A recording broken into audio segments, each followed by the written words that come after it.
Yeah, crunching lozenges into microphones isn't such a good idea. Sore throat. Yeah. You hear of these... I'm not used to talking so much. Yeah. These, these couples that like obviously then hate one another and they can't stand the sound. Okay, sorry, I won't do it again. Our listeners will be happy to know that Eamon has swallowed his lozenge now. So, and we're here to talk about old age, really. Well, or mine at least. We're here to talk about Andy Connors, affectionately known as Fat Andy, and a house that he once owned, which was identified more than 20 years ago as being, I think at the time, not the proceeds of crime. I think it was a revenue case that was brought by the Criminal Assets Bureau against Andy Connors all the way back then. And probably that's the reason for the delay in this, is it? Yeah, it's one of them. They had these judgments against Fat Andy and then against his widow, Ann Connors. And as far as I understand it, it's a mixture of a couple of things, but they used I suppose what's known as a well charge, which you can go to court and you can get orders on a property, i.e. to sell it off, to pay, to settle a debt. Yes. So in this case, the debt is the revenue, is owed to the revenue, and what's being sold is the villa, as well as a terraced house in Clonmore in Clondalkin and a field in Slade Valley, which is just down the road from the villa. So who's selling this? So it's going to be widow. It's going to be the Criminal Assets Bureau were able to secure the property as part of this of this kind of legal technique, I suppose. Yes. And I think the fact that there was a mixture of things, I believe, in terms of, I think there was some recent court cases that made it easier to do this. And also I just think that there's been some extra resources have been kind of put into it to try and wrap up some of these cases as well. Yeah, because they're going on and on. Because and when I say resources, it's literally lawyers and solicitors to do all those kind of. It's kind of a paperwork fight at this stage, you know. So the Criminal Assets Bureau was set up in 96, am I correct? It's around that time, yeah. So or just after. We're coming up to 30 years. Yeah. Next year. Yeah, don't make me do maths all the time. It's about that. Well, you'll obviously be better than I am at it. And so this would have been 10 years into the Bureau when this case essentially started, or, in and around, or certainly when they start to identify Connors and the money he owed to revenue. I mean, it's such a bizarre thing, isn't it, that you can owe money to revenue because you've made money through crime and you haven't paid tax on it, essentially. Yeah, and that's, I suppose, how they went after him on this. And I mean, and it was like, a trophy home. I mean, it was a massive house. I mean, it was stand out at the time in the 90s. Like it just, if you drive by it today, it's actually these kind of H blocks or concrete blocks that are sitting in front of the gates. You can see the windows are all boarded up, and that's recent enough. I think they suffered a bit of fire damage earlier this year. Yeah. Did the family ever live in it?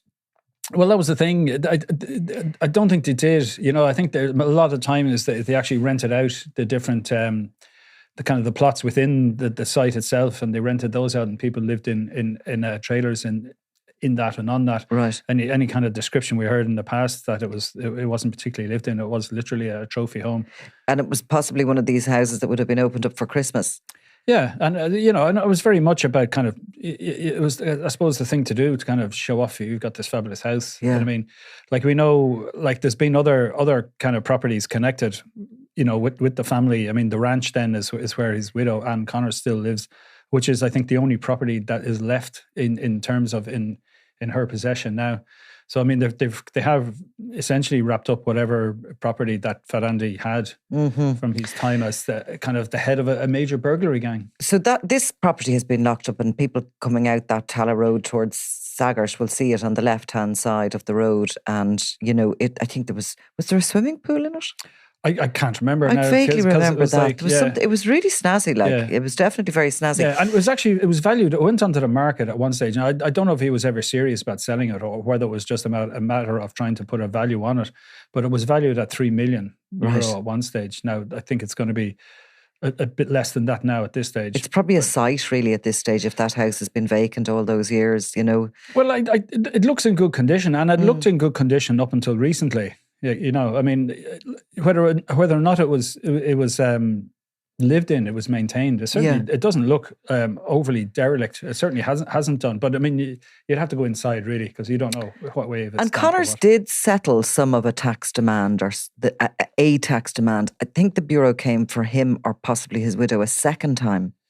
Yeah, and these were the judgment mortgages, which you mentioned before, that were taken. And that was kind of, that was, I suppose, at one stage, that was seen as the way forward for the Criminal Assets Bureau to go after the wealth of criminals rather than necessarily getting things declared the proceeds of crime, which is the way they seem to do it now. I presume, like, funnily enough, there was another case just last week. There was a house in South Circular Road that was sold for quite a six-figure sum, nearly 800,000, and that belonged to a cattle dealer from Kilkenny, whose tax bill had, you know, spiraled from originally being 1.2 million to 4.2 million, and at different stages has been targeted by CAB who are trying to enforce this debt. Yeah. And last week it was the sale of this house in the South Circular Road, and previously they had taken 125 head of cattle off him. Right. But it's not necessarily a proceeds of crime case. But again, the Criminal Assets Bureau were involved in enforcing the debt for, I suppose, on the behalf of revenue. That it wasn't paid. So they're using the same techniques, I suppose, the same legal... Yeah, the same legal technique to wrap up these properties that were basically funded by Fat Andy Connors and his burglary gangs. And his burglary gangs. I was going to go into that. So Andy Connors is, and from memory, so you come back up that road from Tala to Saggart, it's on the left-hand side, the villa. Keep coming up on the right is the Connors property and where Andy Connors was shot dead in 2014. That's the ranch. You go off the villa is on the Blessington Road as you're coming out of Tala. Like you're going well past Fortunestown Lane, like towards the right as you're heading back in now towards City West, which wasn't there when this was being built. And the villa's on the right, and then you come up to this kind of fork. You continue on straight on the main road for Blessington and take the right off it down towards Saggart, and down that road between the Blessington Road and Saggart is where the ranch is. And it rolls back into the edge of what is called Coldwater Lakes, which was a Mansfield-built development of very fancy houses, basically in a gated in a gated community with a golf course, which I don't think has ever been played on, but it's sort of like the lands around it. There's been quite a bit of trouble up there in connection with Connors and the late Jim Mansfield Sr. Connors would have made it clear that he was owed money from the late Jim Mansfield Sr. And I think he put a lot of pressure on to get that money back. Obviously, when Jim Mansfield Sr. got unwell and passed away, the sort of the responsibility of everything that had gone on went to his son, Jim Mansfield Jr. And certainly Connors was demanding this money. He claimed he'd invested it with Mansfield Sr. and that when the house of Mansfield, shall we say, fell under the weight of debt, the dirty money and the clean money debts all sort of rolled into that scenario that was a nightmare for quite a few people. But in more recent times, there was an attempt, I think, by representatives of the late Andy Connors to claim back land nearby that was Mansfield-owned property. It's all a mess, basically. But nonetheless, I was also at another piece of land owned by Connors, and there was horses on it. There was a house on it, but the house was sort of abandoned or unfinished, and there was horses living in it, in the house.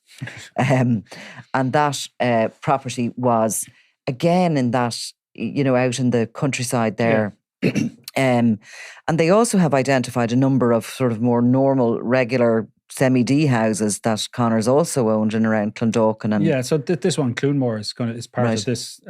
There's three of them. There's a field in Slade Valley, which is in that area where you're talking about. Maybe that's the one I'm talking about. Yeah. So that's a field. Obviously, it's in a really expensive area for development, so it may well make a good price. That the house in Clunmore is it's a modest terraced house. So I'm sure, but again, anywhere in Dublin is going to sell well these days. But I mean, like going back, apart from the fact that, as you mentioned, that you were writing about this house 20 years ago, like the Criminal Assets Bureau have been after the family for that length of time as well. I mean, we recently did the piece about Pale Miley's house 8 years after he died. That was only sold a year or two ago up in Belgard Heights in Tala, and it went quite well for 322,000. So Pale Miley, of course, his father, who again had his own reputation as a serial thief and criminal. And the Pale Miley gang, like they're still referred to as the Pale Miley gang, and Fat Andy was effectively the leader of that. And they made their money through these robberies you've spoken about before. Yeah. They'd go down the country at night and carry out a spate of robberies, terrifying robberies in homes and on businesses. Yeah, and they're still operating on gangs similar to them or connected, and it's maybe 5 robberies in a single night. I think, according to our colleague Ken Foy, they've changed the technique now recently. Instead of using kind of high-powered cars and going these madcap car chases, that they're now kind of they're buying more nondescript cars under false names and using those to do the business. So they're not necessarily doing the ram raids. They're not looking to, I suppose, get into a fight with the Gardaí, because we've seen some cases where members of the gang are serving sentences now. Like there was that famous case in Nice where the Audi Q7, I think it was, that went through a roundabout and catapulted into a little supermarket car park, after a chase all the way from County Meath. And that car was being used in burglaries in Northern Ireland, had originally been stolen in London and was being used by the gang in dozens of robberies. And then I think there was something like £500,000 worth of jewellery stolen in the north that was associated with this vehicle. But having said all that, they're still at it in that sense. But Connor's in life, and again, we'll get onto his murder now shortly, but he was a colourful character, to say the least, but he was heading up those burglary gangs. He was also clever. He knew the price of art. He knew an antique. He was, able to spot what was valuable. And he also knew how to offload it into the black market. And he made so much money, he became a bit of a banker for gangland. Yeah, I mean, that was the thing. Like, I mean, he was related to some serious criminal gangs on both sides of his family, and he was the go-to guy. And I remember talking to somebody at the time when he was killed in 2014, that the first thing is going to be is, where's the money? Because he was basically investing or holding the cash or the ill-gotten gains for cousins and relations on both sides of the family, and that some people were essentially going to be broke. They were never going to see the money again. Like, he was well respected. I mean, I think the day of his murder, or the night before, he was at a wedding. It was a young couple. He was down in the Hazel Hotel, I think in Monasterevin, buying drinks and talking to people. And, and there was never a bad word to say about it. Any member of the travelling community I ever spoke to about him, like, while fully aware of what he did for a living, would say, yeah, but apart from that, he's a lovely fella. Like, if you were able to separate what they did for a living, which is sometimes terrorizing people in their houses, like, it was horrible stuff, and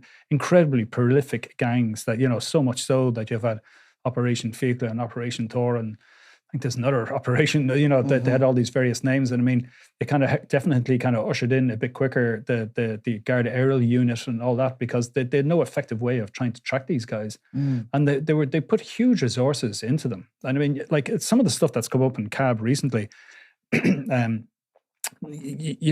get that what they were trying to do at the time was figure out if they had one of these high-powered cars, if they could find it where they stashed it, and they just watched that. And when they knew that car was on the move, then they knew they might catch them in action.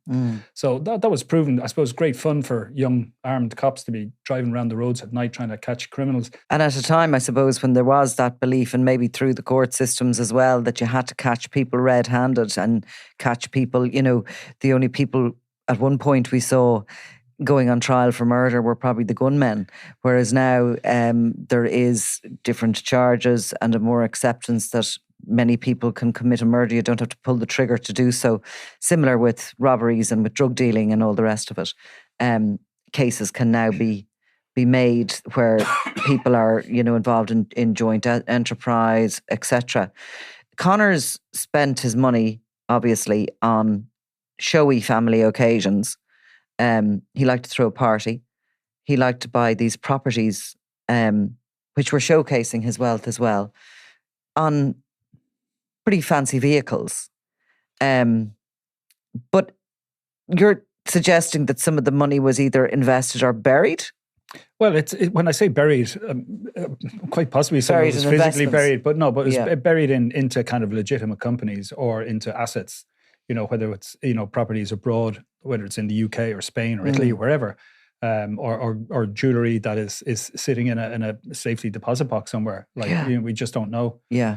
And I mean, and it doesn't look like his widow Anne knows either, because she was up in court just recently enough. Ken Foy was down at that in August of this year. And she was given 3 months in August to pay back €5,000 that she owed to the state after pleading guilty of deception against the Department of Social Protection because she had sought pandemic unemployment payments in 20 and 21. And she had turned up that day, I think, in court with 2,000. So she has until sometime early next month to pay back the rest of it. And she previously, at the start of the year, I think she got 18 months for money laundering offences, but it was because Docus was overcrowded. She served a very short space of time, and they went through some of her finances. The prosecution was saying that they'd found a bank account that significant amounts of money had passed through it, including 5,000 for rent and a separate lodgement of $4,000. Now, it's significant in that, 4 or 5 grand, but compared to what Fat Andy was worth, it's probably not really. And they were trying to make the point that she wasn't being upfront about her financial affairs, whereas her own defence counsel was saying that she was subject of a civil action from South Dublin County Council. She was fined €20,000 and had to pay accounting and legal fees as well. And what was that over? That was over. I think that was over the ranch and having people renting trailers in there. Yes, because that's she had no planning permission for it. So it was basically she had no planning permission, and she had they had flattened an area of land at the back of it, which was leading on to this quite posh housing development called Coldwater Lakes.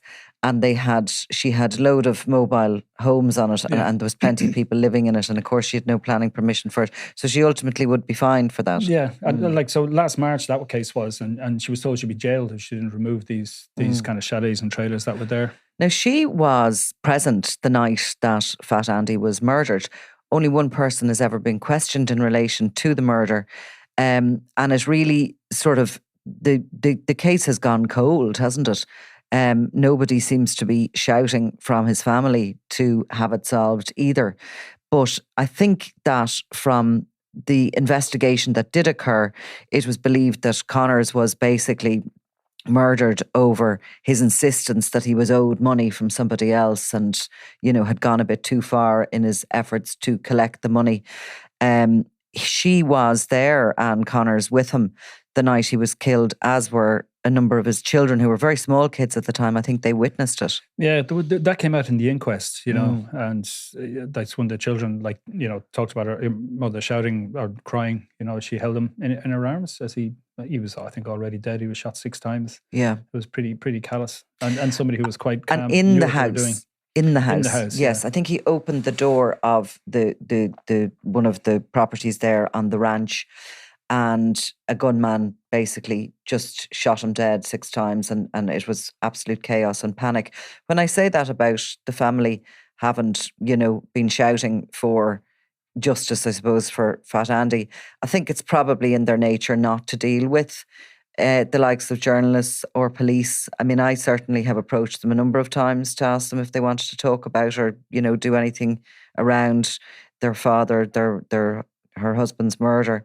And it's just, they just don't.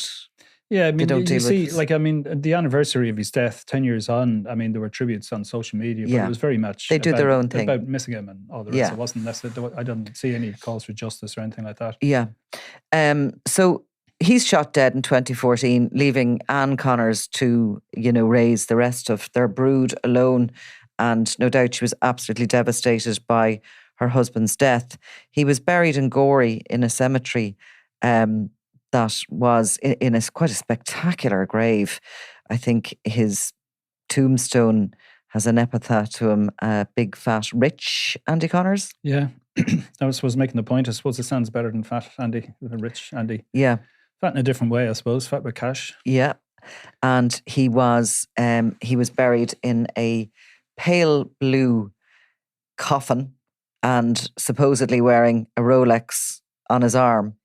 Worth €40,000 or something like that. Yeah. for a send off.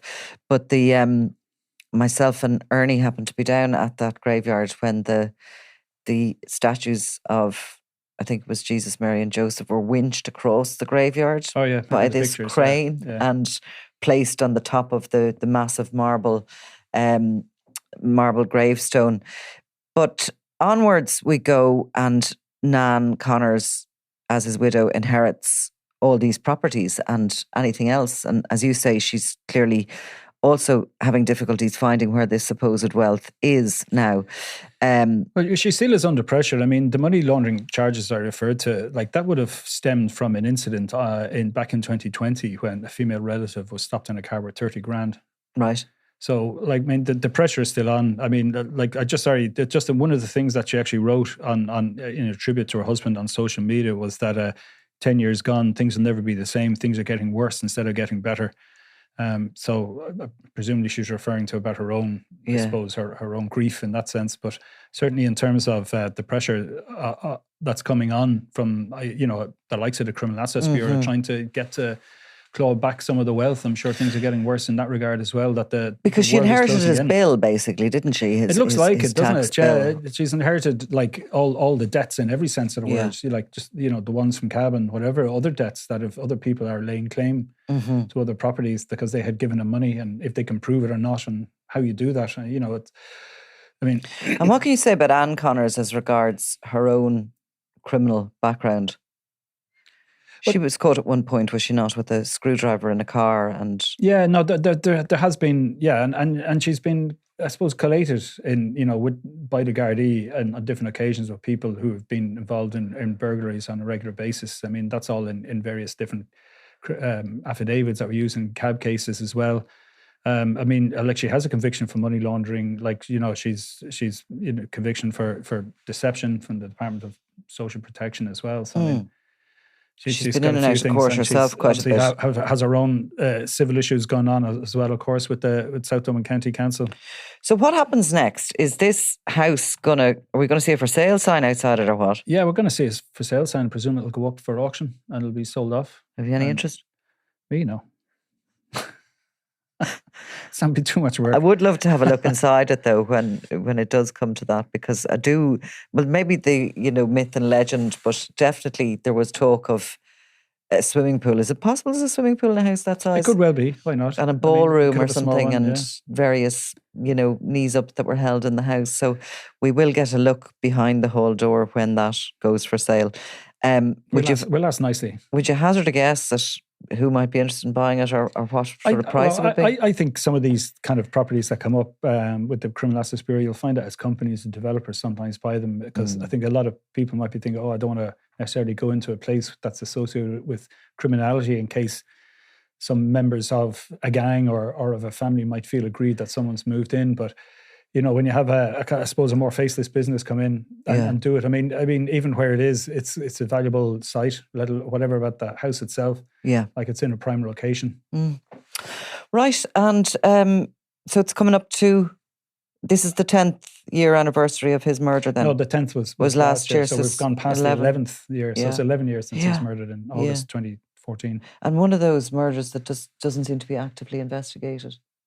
Well, there was one person arrested at the time. Yeah, that was some years ago. Like, I mean, exactly. Yeah, well, we don't know 100% if they're being investigated or not. I mean, because sometimes, we were even speaking about, a trial recently that's, from a murder in 2014 and it's taken on, and I suppose things can suddenly develop into a court case. You never know who's talking to who, or who might even show up in a police station. And people who had decided they weren't going to talk might have reasons some years later why they do suddenly want to talk. They could have a very good reason.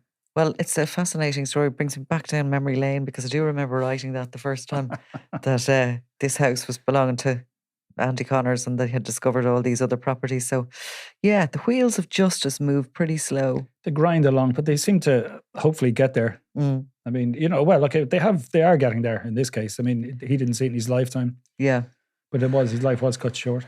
Okay, well, thanks a million, Eamon. It was a pleasure, Nicola.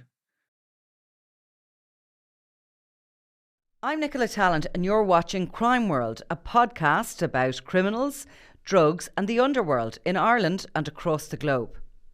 Make sure you subscribe to our channel and turn on notifications so you can be the first to watch all our latest episodes. You can also listen wherever you get your podcasts.